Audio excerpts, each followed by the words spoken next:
通过第一阶段的协议，我们看到了一个精疲力竭的川普，因为市场的回报，因为市场对中国的依赖，因为中国有可能造成的损失可能会持续扩大到供应链的上游，所以我们看到了一个第一阶段的协议。我知道产生遗憾的人有很多，更多的人是压抑着心中的愤懑，没有完全的表达出来。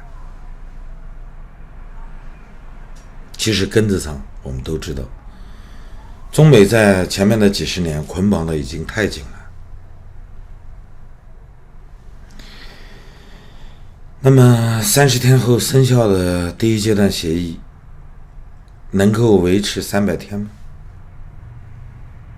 我相信没有人会给出答案，甚至在这30天中会不会出现变化都没有人知道，因为整个市场应对这份协议保持的信心非常微妙，甚至极有可能没有信心，只是做给大家看而已。那么因为这个协议，中美之间的问题就能彻底的解决掉了吗？其实它背后有2个东西。第一个，美方要求的中国经济结构上的改革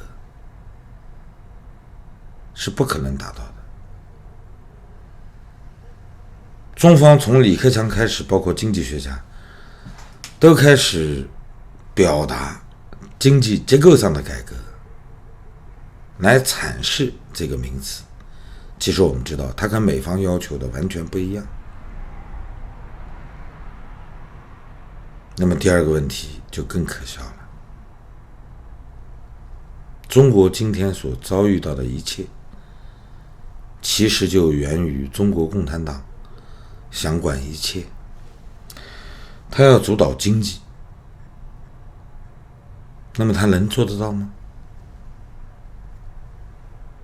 你在每一个时刻都可以看到党的影子，但是无论哪一个党，他都不可能包办一切。我们看到，甚至在弹劾川普的过程中，有民主党的议员脱离民主党的范畴，转投共和党了。其实一点都不例外，川普本人也干过这事儿。他在加入共和党成为总统候选人之前，他也改换过好几次政治立场，改换门庭。那么所有我们看到的这一切，仅仅是政治层面的游戏。为了获得更多的资源，为了获得更多的支持，政治家说的东西，包括他们签的协议，其实不都是那么有效果的。他们会因为政治的需要，甚至仅仅是因为安抚本国经济的需要，他们会做出一些阶段性的决策，其实与整个事态的发展没有多大的关系。所以真正你要想总结一下的话，中美之间达成的协议，第一阶段的协议，它改变了什么呢？也可以把它称为一种安慰剂。首先，美国经济被麻痹了，至少不会诱发更大的问题。马上要过圣诞节了，跟着就是元旦，明年还有川普的连任竞选。第一阶段的协议非常模糊，第2阶段的协议还没有开始。至于中方采购一些农产品，给国内死气沉沉的经济，最起码在宣传上可以打一点强心针，让大家不仅仅是在欢度元旦、欢度春节的过程中能够麻痹一下自己，同时也可以宣传，认为美国人输了。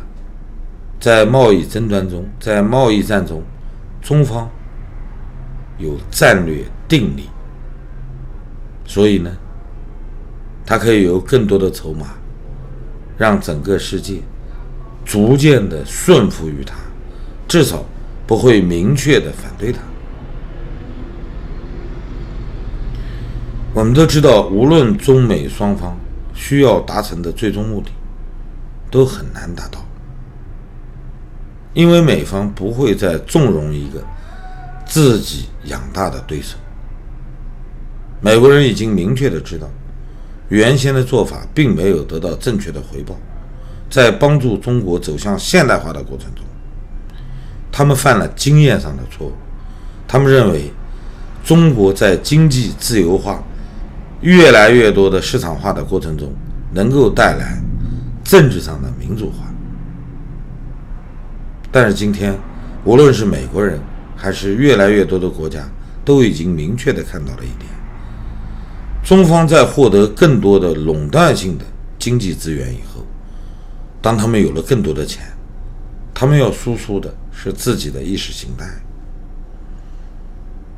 他们在寻找更多的中国人民的老朋友，他们不会向着国际社会预想的方向去和平演变。那么作为中方来说，他最主要的任务是要养活本国人民。如果说在国际经贸往来中不能获得足够的外汇，没有钱去购买粮食，那么再先进的思想也不足以让本国人民能够继续俯首帖耳。所以双方目前的短期目标都是稳定。中方想达成内部的稳定，我们知道已经很难了，但是他们还在努力的去做。如果说做不成呢，他们会威胁所有的本国人民。中国一旦出问题，一旦出现动乱，分裂成无数个国家，中国将陷于长久的动乱之中。那么乱世人不如狗，谁也不想去体验。他们靠主下，已经让本国人民产生了深深的恐惧，甚至因为经济利益的原因，到现在为止，还有一些公司，甚至是美国的公司，在违反美国商务部的禁令，向中国出售着世界一流的监控设备，尤其是芯片。有一些企业甚至刻意的模糊掉自己的标记，连商标都不打了，卖出去就行。我们可以看到整个世界非常悲哀，因为在经济循环的过程中，资本都是逐利的，他们不会跟你谈正义，不会跟你谈自由。他们明知道他们是独裁的帮凶，但是过于追求利润的企业到现在为止一直还在这样做。你没有任何可能在短期内改变它。那么中美之间的经济上的完全脱钩，短期内是达不到的。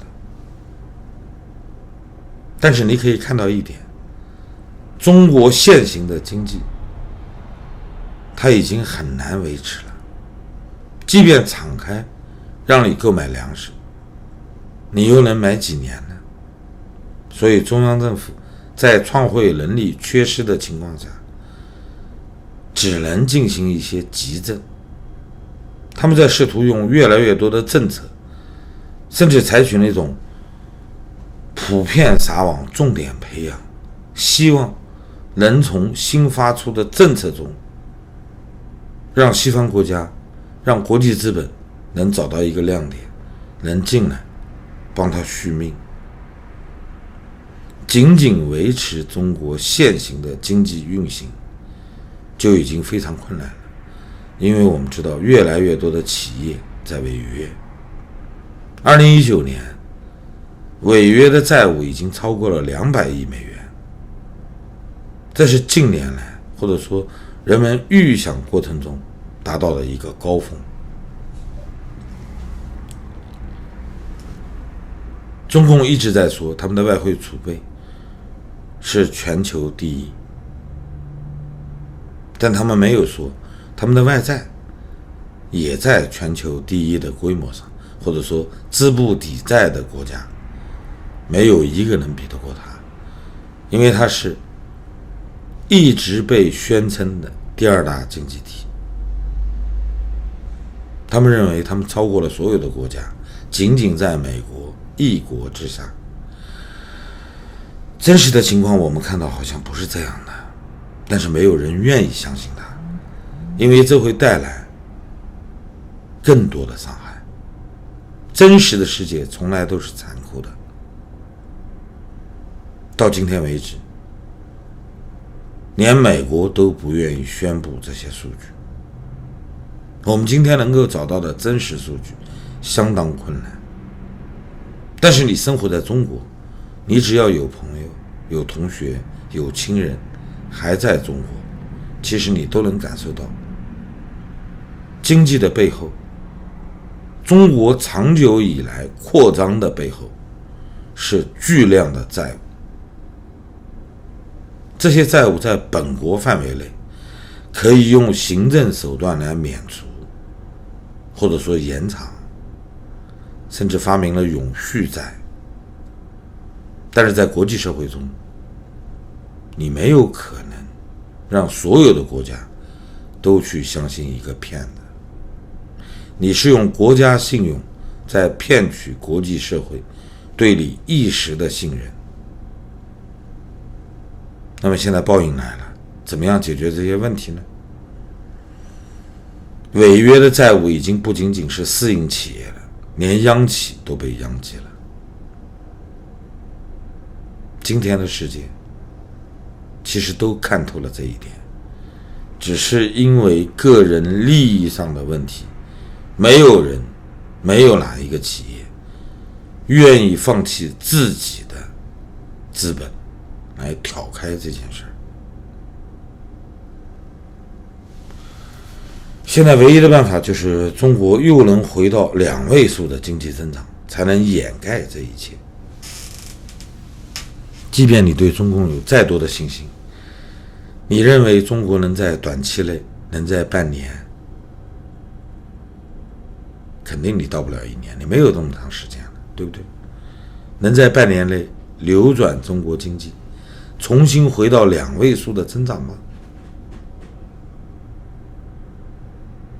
想清楚这件事儿，你就应该知道，整个中美贸易问题，或者说延续了20多个月的贸易战，给中国带来了什么？它的改变其实很深刻，它已经让一个肥大的中国，一个虚假的第2大经济体，展现在人们面前。它背后的真实，哪怕是冰山一角的这种残酷性，其实都已经展示在国际社会面前了。没有人再有能力来掩盖它了。所以未来我们将遇到的真的会是惊涛骇浪。第一个要遭遇到的应该就是金融危机。没有人在奢望中国可以避免它。那么在这场危机中，中共还有足够的办法来应对吗？现在基本上看不到。那么也就意味着未来的经济，尤其是在金融方面，可能会让整个世界都感觉到非常的诧异。谢谢大家，再见。